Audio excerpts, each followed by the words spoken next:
One CrossFit, West Bend, Wisconsin. Stand Down Apparel, Oak Creek, Wisconsin. Highly, all coffee.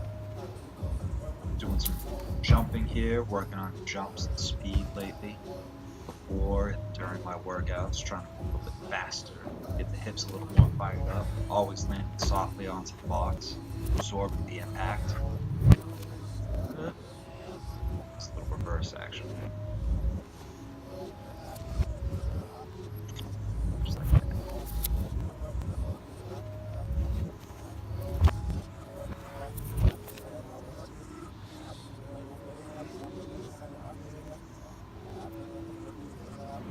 It's neat to watch it reverse sometimes. You can see a lot of faults. My boy Jared squatting in his jeans. He said they're the stretchy jeans. I think we all just know get a little more extra. Yeah. But my work for the day was 455 for some reps. My glute was fired up, my hip was fired up. So every time I'd go and lock it out, right at that point you saw me pause is when it would feel like somebody would stab me. Right in the glute, not the butt. Fucking perverts.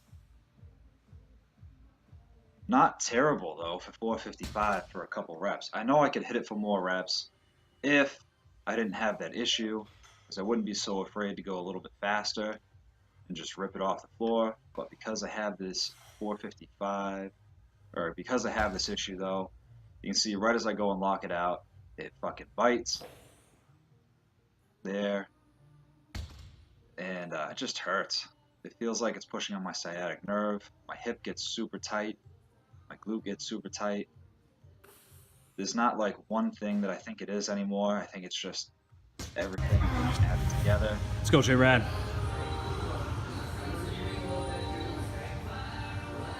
Go. Screw your knees out. There you go. Is that good 2-second pause? Yeah. I was worried about if it was a 2-second pause or not. So I pulled 455 for 3 sets of 3 and a set of 2. And on this last set here, you can see I'm just hurting. Like I don't want to do it. I actually took like a minute between each rep here, and just tried to like let my hip calm down a little bit. Fucking just hurts so bad. So I threw the straps off. I did it without the straps on that last one. Then I did these bounding sled pushes the next day or a couple days later. Stole those from this chick I know, and then finished the sprint. So every 90 seconds, I started with 2 log press at 60, 165, 167, 2 log press, and then one of those bounding sprints. It's about, log is about 80% for me, so whatever that comes out to be. I don't know why it felt so heavy on this day though. It wasn't until like the 8th set, the most perfect set that I didn't record, that everything just kind of clicked and went back together. See, I'm like running out of time between going from the sled to the log. Yeah, it was kind of brutal after a while. I was dying. I was sweating like a beast. I was breathing hard. I actually enjoyed the feeling a lot though. It felt good for once. So here I go. 2, 3. It was like 2.5 bounds.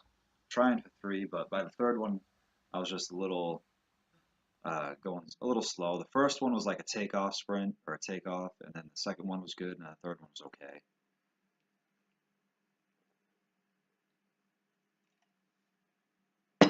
I couldn't get my balance with this log today. I couldn't get my chest through, my shoulders through. So it turned out to be a lot like an incline press, which is really annoying.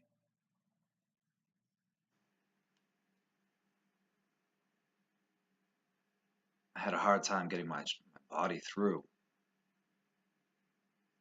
My shoulder's still fucked up. My glute's fucked up. But I went and did these dumbbell jerks. Once I get my shoulder warmed up, it's not too bad. But I know it's not good still. I know it's not perfect. So I did 2 sets of a minute, left and right each. So 2 on each, 2 minutes on each arm. I would get 14 reps with this 85-pound dumbbell. And again, everything was just feeling heavy today, and I kind of wanted to get some volume in anyway, so I just did 85 pounds.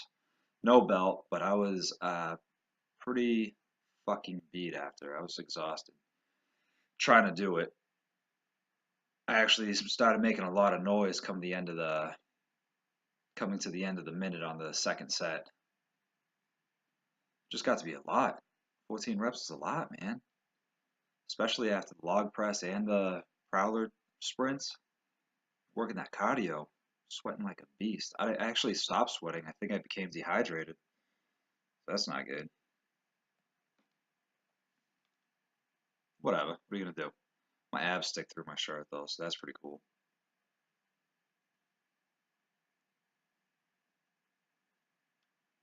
Yeah, this was just brutal today though, or on this day. My left arm does such a better job with the dumbbell jerk. My right arm just kind of like push presses it, locks it out into place. But like my right arm, or my left arm, I can actually catch it in that jerk. It's just, it works better. I'm not really sure why. I lock it out better. I need to get a circus dumbbell. So if anybody wants to help me afford a circus dumbbell, that'd be pretty cool. You'd be buying it like for the gym though too, not just for me. So if anybody wants to go ahead and throw down a couple dollars, I think that'd be pretty cool.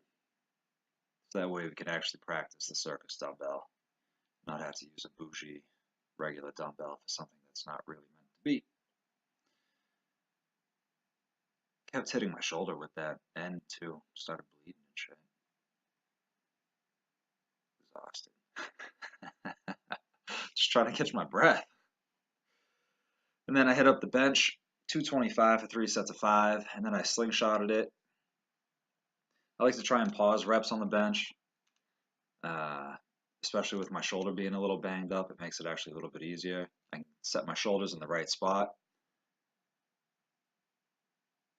Still throw around this 225 pretty easily though, so that's cool. I've never been like a really good bencher, even when I dedicated a lot of time to it.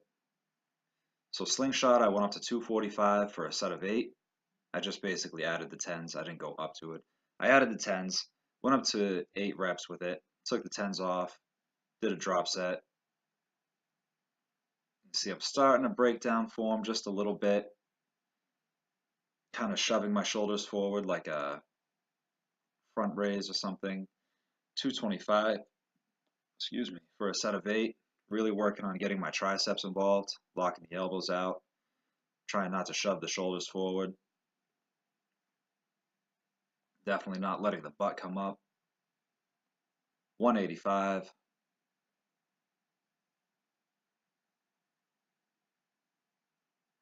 Hammer these reps out. And then 135 for 8. Everything I was only able to do for 8 reps today. It was really weird.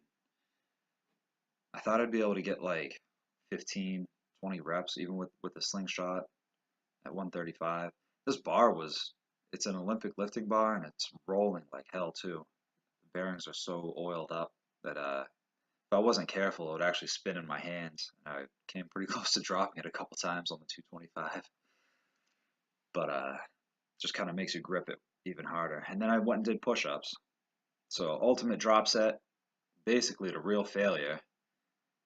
Like I don't even think I could do like a full push-up if I tried, if I didn't have the slingshot on. It was pretty brutal.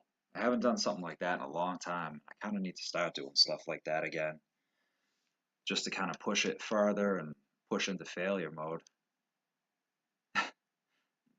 So anyways, that's it. Make sure you like and share the video.